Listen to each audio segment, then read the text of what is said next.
శంకరపల్లి ఊరి చివరన ఒక చెట్టు ఒంటరిగా ఉండేది. ప్రతిరోజు పిల్లలు, పెద్దలు, జంతువులు, పక్షులు అని తేడా లేకుండా ఎండతాపానికి చెట్టు నీడలో సేద తీరుతూ ఉండేవి.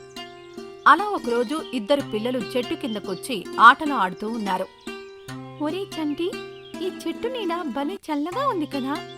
పైగా మనం ఆడుకుంటూ ఉంటే అమ్మ వాళ్ళు వచ్చి ఊరికూరికే పిలవడానికి మన ఇంటి దగ్గర కూడా కాదు, ఊరి చివరన ఉన్నాం, మనల్ని వాళ్ళు కనిపెట్టలేరు కదా. అవునే సీత, మనం ఎంతసేపైనా ఇక్కడ ఆడుకోవచ్చు అని అనుకుని పిల్లలిద్దరూ చాలాసేపటి నుంచి అక్కడ ఆడుకుంటూనే ఉంటారు. ఇంతలో గొర్రెలను మేపుతూ మల్లయ్య ఆ వైపుగా వస్తాడు. ఒరే పిల్లలు, కాస్త పక్కకు తప్పుకోండర్రా. ఈ చెట్టు చాలా ఏపుగా కనపడతా ఉంది. సరైన 2 కొమ్మలు నరికితే ఈ పూటకి నా గొర్రెలకు మేతగా పనికొస్తాయి. అప్పటి వరకు పిల్లలు అమాయకమైన మాటలు మాట్లాడుకుంటూ, కల్మషం లేని మాటలు మాట్లాడుకుంటూ చక్కగా తన నీడలో ఆడుకుంటూ ఉంటే చెట్టు చాలా ఆనందపడుతూ ఉంది. కాని ఒక్కసారిగా మల్లయ్య చెట్టు కొమ్మలు కొట్టేస్తాను అనగానే చెట్టుకి చాలా బాధగా అనిపించింది. మల్లయ్య, నన్ను కొట్టొద్దు. నేను నీకు నీడనిచ్చాను. నాకు వీలైనప్పుడు పళ్ళు పూలు ఇచ్చాను. నేను నీకేం అన్యాయం చేశానని నన్ను కొట్టేస్తాను అంటున్నావు? నీ గొర్రెలు నువ్వు నా కొమ్మలు కొట్టకపోయినా చిటిచిటిమంటూ నా ఆకులు తినగలవు. నా కొమ్మలు కొట్టొద్దు, నీకు దండం పెడతాను అని చెట్టు మాట్లాడుతున్నా ఆ మాటలు ఎవరికీ వినిపించడం లేదు. చెట్టు బాధ ఎవరికీ కనిపించడం లేదు. ఓ మల్లయ్య తాత, కొంచెం ఆగు. చెట్టు కొమ్మలు కొట్టేయడం ఏంటి? రోజూ పొలాలకు, పక్కూర్లకు పోయి వచ్చే దారిలో ఎంతమంది ఈ చెట్టు కింద కాసేపు విశ్రాంతి తీసుకుంటున్నారో తెలుసునా? ఇప్పుడు ఈ కొమ్మలు కొట్టి వాళ్లకు నీడ లేకుండా చేస్తావా ఏమి? అయినా వాటిని వదిలే తాత, వాటి తిండి అవే వెతుక్కోగలవు. నువ్వు చూస్తూ కూర్చో చాలు. లేదంటే వచ్చి మాతో పాటు ఆడుకో తాత. నీ చిన్నప్పుడు నువ్వు ఏ ఆటలు ఆడేవాడివో మాకు చెప్తావా? నేను చిన్నప్పుడు ఆడినన్ని ఆటలు మీరిప్పుడెక్కడ ఆడుతున్నారా? ఎన్నెన్ని ఆటలో అసలు అంటూ మల్లయ్య తాత తన చిన్ననాటి సంగతులన్నీ పిల్లలకు చెప్పడం మొదలు పెడతాడు. గొర్రెలు చుట్టూ ఉన్న చెట్లని హాయిగా మేస్తూ కడుపు నింపుకుంటున్నాయి. అలా రోజులు గడుస్తూ ఉన్నాయి. వచ్చిపోయే వాళ్లతో చెట్టెప్పుడూ హడావుడిగా ఉండేది. పిల్లలు రోజూ వచ్చి చెట్టు కింద ఆడుకోవడం చెట్టుకి ఎంతో నచ్చేది. అలా ఒకరోజు పిల్లలు చెట్టు కింద ఆడుకుంటూ ఉండగా చంటి, సీత తల్లులిద్దరూ అక్కడికొస్తారు. ఒరే చంటి, ఊళ్ళో ఎక్కడో ఒక చోట ఆడుతుంటే మేం పట్టుకుని బడికి పంపుతున్నామని ఇలా ఊరి చివరకొచ్చి ఈ చెట్టు కింద ఆటలు మొదలు పెట్టారా? ఇదంతా ఈ సీత వల్లనే. చదువు మానేసి ఆటలు అంటూ నా కొడుకుని చెడగొడుతోంది. ఆపవమ్మా, నా బిడ్డ ఆడపిల్ల.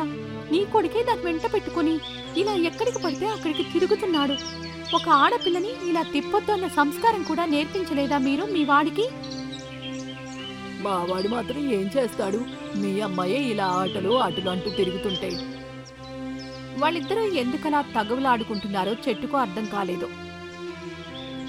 ఎవరైనా హాయిగా ప్రశాంతంగా బ్రతకటమే కదా అసలు జీవితం. పిల్లలు సంతోషంగానే ఉన్నారు కదా. వాళ్ళ సంతోషం వీళ్ళకి నచ్చట్లేదా? లేకపోతే వాళ్ళ సంతోషాన్ని వేరే వాటిలో వెతుక్కోమని బలవంతం చేస్తున్నారా?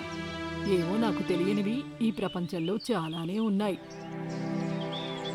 అని చెట్టు మాట్లాడుకుంటూ ఉండగానే తల్లులిద్దరూ తమ పిల్లలని బలవంతంగా లాక్కొని వెళ్తుంటారు. అది చూసిన చెట్టుకు సంతోషంగా ఉన్న వాళ్ళని ఎందుకిలా బలవంతం చేసి బాధ పెడుతున్నారో అర్థం కాదు. తర్వాత కొద్ది రోజుల పాటు పిల్లలు చెట్టు దగ్గరికి రాలేదు. చెట్టు వాళ్ల కోసం ఎంతలా ఎదురుచూసినా లాభం లేకపోయింది. ఈ పిల్లలు వస్తూ ఉంటే ఎంత సంబరంగా అనిపించేది. ఇప్పుడు పిల్లలు లేరు, ఆ సంబరం లేదు. వాళ్ళలా నాకు కాళ్ళుంటే ఎంచక్కా పిల్లలతో తిరిగేదాన్ని కదా. నాకు అన్నీ ఇచ్చిన ఆ దేవుడు స్వేచ్ఛను ఎందుకు ఇవ్వలేదో. ఏటైనా వెళ్ళగలిగే కాళ్ళుంటే స్వేచ్ఛ ఉన్నట్టే కదా. నాకు నా స్వేచ్ఛ కావాలి. అప్పటినుంచి చెట్టు ఎవరిని చూసినా చీమ, పురుగు, మనిషి ఎవరు కదిలినా వాళ్లలా తనకి కాళ్ళుంటే బాగుండేది కదా అని బాధపడుతూ ఉండేది. చెట్టు క్రితంలా సంతోషంగా లేదు. తన నీడలోకి ఎవరైనా వచ్చి సేద తీరుతుంటే వాళ్లకున్న స్వేచ్ఛ తనకు లేదని వాళ్ల మీద ఈర్ష్య కలిగేది చెట్టుకి. ఒకరోజు గొర్రెలొచ్చి చెట్టు ఆకులను మేస్తుంటే చెట్టుకి విపరీతమైన కోపం వచ్చింది. మీకు కాళ్ళుండి హాయిగా నడవగలుగుతున్నారు కాబట్టి ఇలా ఆ చెట్టు ఈ చెట్టు అంటూ తిరగగలుగుతున్నారు.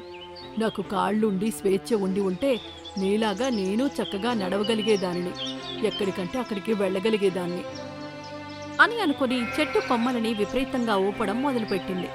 వెంటనే మల్లయ్య తన గొర్రెలను తీసుకుని అక్కడి నుంచి వెళ్ళిపోతాడు. అలా చెట్టు తన దగ్గరికి ఎవరొచ్చినా ఈర్ష్యతో విపరీతంగా కొమ్మలని కదిలిస్తూ వచ్చిన వాళ్ళకి అసౌకర్యం కలిగించి తన దగ్గర నుంచి వెళ్ళిపోయేలా చేసేది. కొద్ది రోజుల తర్వాత పిల్లలు మళ్ళీ ఆ చెట్టు దగ్గరికి వచ్చారు. ఒరే చంటి, మనం ఈ చెట్టు దగ్గరికి వచ్చి చాలా రోజులవుతుంది కదా, మనల్ని చూసి చెట్టు చాలా సంతోషంగా ఉండి ఉంటుంది. నేనేమీ సంతోషంగా లేను. అసలు సంతోషంగా ఉన్నది మీరు. ఎక్కడికంటే అక్కడికి వెళ్ళగలరు, హాయిగా నడవగలరు. నేను నడవలేనని గుర్తు చేయడానికి మీరు ప్రతిసారి రావలసిన అవసరం లేదు. వెళ్ళిపోండి ఇక్కడి నుంచి అని చెట్టు గాలి వీచడం మొదలుపెట్టింది. సీత, చెట్టు ఏంటి ఇంత వింతగా చేస్తోంది? నాకు భయంగా ఉంది. పద ఇక్కడి నుంచి వెళ్ళిపోదాం అని సీతని తీసుకుని అక్కడి నుంచి వెళ్ళిపోతాడు చంటి. చెట్టు చాలాసేపు అలానే గాలి వీస్తూ తన కోపాన్ని ప్రదర్శిస్తూ ఉంది. ఎలాగైనా నడవాలి అని అనుకుని అమాంతం తనని తాను బలవంతంగా నెట్టుకోవడం మొదలుపెట్టింది. అలా కాసేపు ప్రయత్నించింది. కానీ ఆ ప్రయత్నంలో చెట్టు భూమి నుంచి వేర్లతో సహా పడిపోయింది. ఎవరైనా తనకి సహాయం చేస్తారేమో అని ఎదురు చూస్తూ ఉంది. కానీ అప్పటికే చెట్టంటే భయపడిన వారెవరూ అటువైపుకి కూడా రాలేదు. తర్వాత రోజు ఉదయం మల్లయ్య తన గొర్రెలను తీసుకుని మేతకు వెళ్తున్నాడు. తనతో పాటు పిల్లలు కూడా వస్తున్నారు. తాతా, ఈరోజు మేమిద్దరం నీతోనే ఉంటాం. అమ్మకి చెప్పే వచ్చాంలే. ఈరోజు బడికి సెలవు కదా, అందుకే అమ్మ కూడా పంపించింది. ఇంతకు ముందు మేము ప్రతిరోజు ఆ చెట్టు కిందకి వచ్చేవాళ్ళం అని చెట్టున్న చోటుని చూపిస్తాడు. ఏ చంటి, అక్కడ చెట్టేదిరా? చెట్టు మాయమైందేంటి? అదేమైనా మనిషా? ఎక్కడికి అక్కడికి వెళ్ళడానికి? చెట్టు కదా, ఏమై ఉంటుంది? కాస్త కిందకు చూడండర్రా, చెట్టు పడిపోయింది. ఆ చెట్టు ఈ మధ్య వింతగా ప్రవర్తించింది. దెయ్యం పట్టిందని ఊరందరూ అనుకుంటున్నారు. అవును, అందుకేనేమో తాత, కొద్ది రోజుల క్రితం మేము ఆ చెట్టు కిందకు వెళ్ళినప్పుడు చాలా వింతగా ప్రవర్తించింది. ఆ రోజు మాకు చాలా భయమేసింది తెలుసా అని వాళ్ళు మాట్లాడుకుంటూ ఉంటే గొర్రెలు పడిపోయి ఉన్న చెట్టు ఆకులు మేయడానికి చెట్టు దగ్గరికి వెళ్తూ ఉంటాయి. వెంటనే మల్లయ్య గొర్రెలకు అడ్డుగా వెళ్లి వాటిని ఆపేస్తాడు. ఎందుకు తాత వాటిని ఆపుతున్నావు? దెయ్యం పట్టిన చెట్టు కదా, నా గొర్రెలు ఆ ఆకులు తిని ఏదైనా లేని కష్టం తెచ్చుకోవడం ఎందుకు అని తినకుండా ఆపుతున్నాను. అవును తాత, నువ్వు చెప్పింది కూడా నిజమే. గొర్రెలను అటువైపు పోనివ్వకు. ప్రశాంతంగా ఉన్న నా మనసులో దూరిన చిన్న అత్యాశ పెరిగి పెద్దదై నా ప్రాణాల మీదకు తీసుకొచ్చింది. పడిపోయిన నాకు సహాయం చేస్తారని అనుకున్నాను. కానీ నేను కొద్ది రోజులుగా ప్రవర్తించిన తీరు నాతో స్నేహం చేసే వాళ్ళని కూడా మార్చేసింది అంటే నాకిప్పుడు అర్థమవుతోంది. నేను ఎంత తప్పుగా ఆలోచించాను. మనకున్నదాంతో సర్దుకోవడం, సంతోషపడడం నేర్చుకోలేకపోతే నాలాగే ఇబ్బందులు పడక తప్పదు అనుకుంటూ అప్పటి వరకు ఎవరైనా సహాయం చేస్తారేమో అని కొన ఊపిరితో పోరాడుతున్న చెట్టు కన్నుమూసింది. ఊరి ప్రజలెవరూ ఆ చెట్టుని కనీసం తాకలేదు. ఎంతో సంతోషంగా ఉండే చెట్టు దురాశతో ఆలోచించి ఒక దెయ్యం చెట్టులా ఊరి వాళ్ల దృష్టిలో పడిపోయింది.